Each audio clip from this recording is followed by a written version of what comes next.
Remember yesterday in my top 10, I did an article on the mandatory morality pill to help convince you to take the vaccine?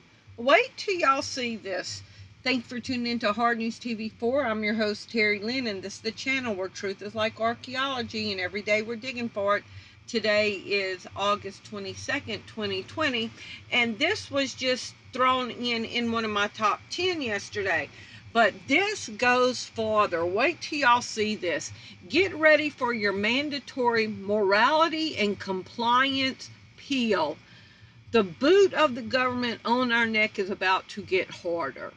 Are you ready for this week's absurdity? Here's our Friday roll-up of the most ridiculous stories from around the world that are threats to your liberty, risk to your prosperity, and on occasion inspiring poetic justice. Teachers call social services, child services, when kids miss online classes. That was one of my top 10. Teachers are serving as the state's new surveillance into your home.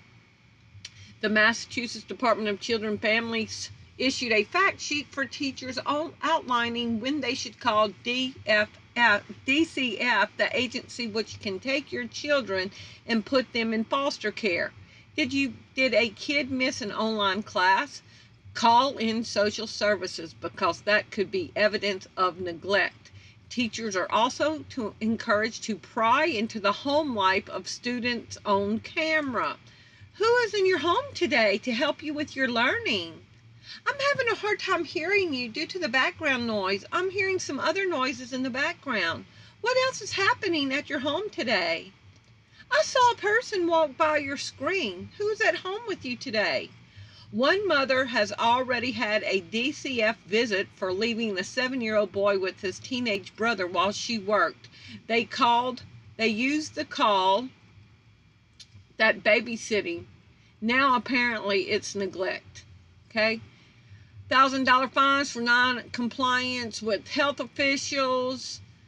Wisconsin government agency tells employees to wear masks on Zoom calls.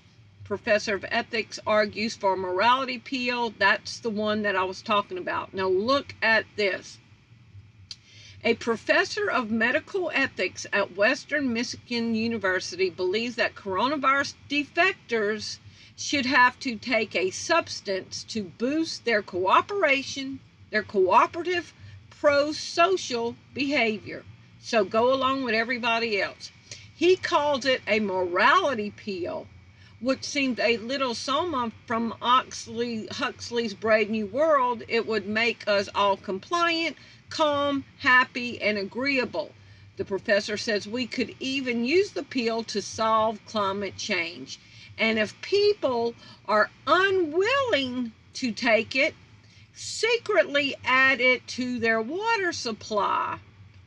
Here he links to an academic paper entitled Compulsory Moral Bioenhancement Should Be Covert. Okay, so the paper is coming from Wiley Online Library. Let me show you, and then we're going to go back. At the top, Wiley Online Library. And it says one of the largest and most authoritative collections of online journals, books, and research resources covering life, health, social, and physical sciences. So it's well respected. Okay? And here's the article from 2 years ago, 2018. Compulsory moral bioenhancement should be covert. Some theorists argue that moral bioenhancement, that means secret compliance, ought to be compulsory. I take this argument one step further, arguing that if moral bioenhancement ought to be compulsory, then its administration ought to be covert rather than overt. This is to say that it is morally preferable for compulsory moral bioenhancement to be administered without the recipients knowing that they are receiving the enhancement. Could that also be in the shot to make you completely agreeable to the government? My argument for this is that if moral bioenhancement ought to be compulsory, then its administration is a matter of public health, and for this reason should be governed by public health ethics.